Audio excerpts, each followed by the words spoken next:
Hi guys, welcome back to my channel. I'm Liana from lianavibes.com, and in today's video we're going to explore more about how narcissistic people are dangerous for your health, and not so much the common knowledge of how they activate your sympathetic nervous system or get you completely stressed in the fight or flight or freeze modes, but more so the lack of empathy and how that can harm your health long term. Before we begin, please like, subscribe, and share, and now we'll get to the video. So I do want to start off with a personal story of mine. If you go onto my blog on my website, you'll find the entry that reads, "My marriage didn't complete me, my divorce did. 8 dangers of marrying a narcissist." This is one of my best writings, the most revealing and the most sensitive, because it really is everything from my heart, and there's so much more details that I'm unable to put in just one article. But back to the story. In early 2021, I started to notice this trend where I was unable to really get good rest, and it was getting very uncomfortable to sleep. I was just feeling all this discomfort in my chest region. And then I started to notice like pain when I would like press or like lay on my side or wearing a seatbelt, anything of that matter. So I then decided to give myself a breast exam. And I'll never forget this evening where I went to go take a shower. And the intention was to take a nice hot shower so I can give myself a proper exam. And upon inspecting and administering this exam on myself, I found this gigantic, large lump. It had never been there before. And as the water just sprayed on my body and I'm trying to really support myself in this moment, I just felt all this devastation and this feeling of like, what is happening to me? Knowing that it was the height of the lockdowns and pandemic era.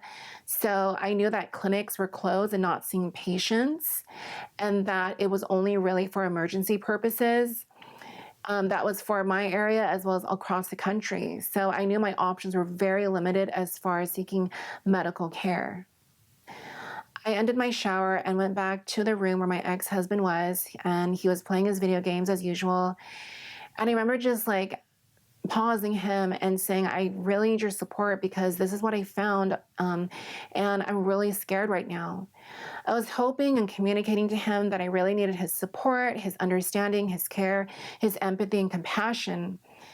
But the only thing he gave me was, "Oh, well, that sucks." And as much as it really hurt my soul, knowing he didn't give any type of, "We'll get through this, I'm concerned for you," it wasn't out of character for him. And so began this new chapter in my life of having the dread of like, what is that and what's happening in that region of my body, and laying awake at night, not able to sleep, because I'll never forget the nights where my ex-husband would be sleeping right next to me, and I would just turn to him and I would just sob and I would just cry. And I would just think about like my family and my friends and people who would no longer see me because I'd be either too ill or not available for them anymore. I thought about friends, family, siblings, grandparents, everybody. And so there was many of these nights where I would just turn and think like, I don't want to leave my ex-husband. I don't, like, we just met, we have gone through so much together, and it was just a frightening experience for me. And so I really needed support at that time. But like I said, there was limited resources. Thankfully, I was able to find a clinic that was willing to see me and give me an emergency ultrasound and MRI. And from those results, I would need to continuously go back for those things. As I'm going through these clinic visits and getting tests done, unfortunately, they weren't allowing other people into the clinic due to the standards of operations at that time, where they were only letting the patients enter without support systems. And it was really horrible because ultimately I would go to these visits, and at the end of those visits, My ex-husband would just leave bottles of pee, and he would just be so pissed off, and it was basically bothering him. Always frustrated, always having something snarky and rude to say. There was just no support. And thankfully, a couple weeks after this, my ex-husband and I decided to divorce. And so I bring this awareness to you that when you attach yourself to a narcissistic person, they don't care about your health or well-being because they can only see the benefit. And so here are some following tips that I want to leave with you as far as how to kind of navigate this very detrimental experience of attaching to a narcissistic person. Number one, remember that with narcissistic people, they have high insecurity and very low empathy. Empathy is a very important key factor in relationships. It's the thing which provides deep feeling and therefore deep meaning. We derive meaning from our feelings. And if you're with a person who basically suppresses their feelings down, has shame around certain feelings, and they're just not mature enough to process through with them, you're always going to be shorthanded as far as support in your relationship emotionally. And so the result of this is you're now in a dynamic where the only thing that you're exchanging is physical things. That may work for some people. However, the fact is, when things are just based on a physical appreciation, it becomes a commodity. And the thing about things like beauty and sex is that you can easily be replaced for those aspects. Number two, there is this very interesting study in which it finds that when a female partner gets ill, that the husband often divorces and leaves. Now, this is getting more into the gender experiences of individuals. However, when you combine that with the fact there are statistics showing that more males are narcissistic than females, you'd be interested to appreciate that both are existing and there may be a correlation or link there.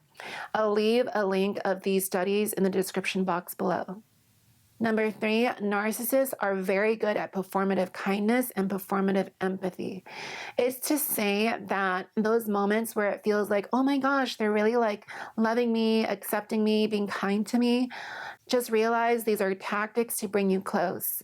The fact of the matter is that when you study the cycle of narcissistic abuse, the first stage is always idealization. The second stage is devalue. And then the third stage is discard.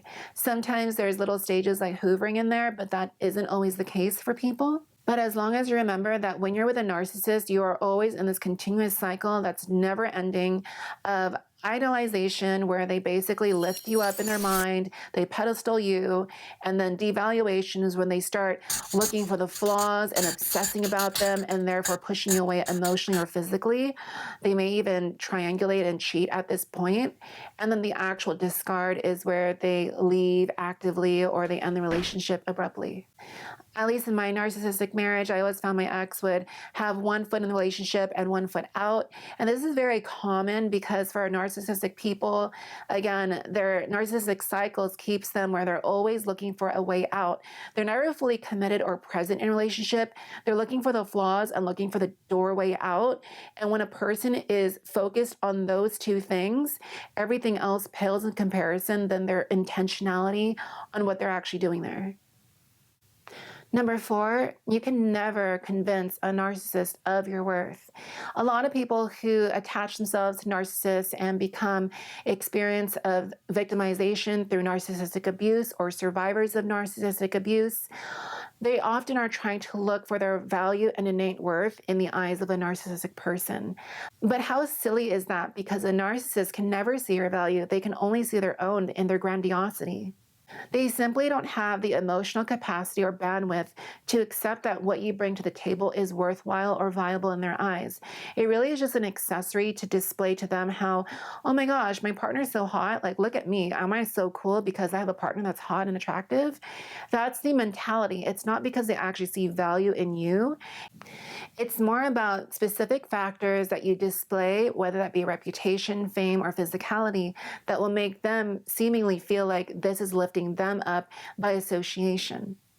Number 5, narcissists definitely feel shame a lot internally because anything which forces them to take a look at their own selves or connect at an emotional deep level with their own selves and their own deeper realities, the realities in which they suppressed and therefore repressed, it just brings up a lot of shame because at a very deep level, they know they'll never have the emotional connectivity that they desire. So they do everything to extinguish it.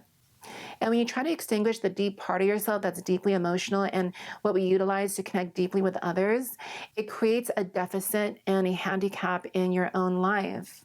However, narcissistic people don't ever want to acknowledge this.